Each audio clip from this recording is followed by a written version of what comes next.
Hey everyone, welcome to Ben's Experience. In this video, I will show you how to get your Namecheap support pin. But before that, I want to let you know that you can access my Namecheap course within my university for free.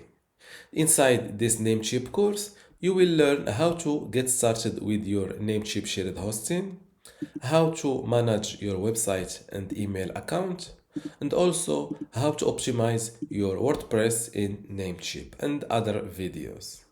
Plus, you'll get access to my other available courses and also the upcoming ones. To join my university for free today, just go to university.bensexperience.com.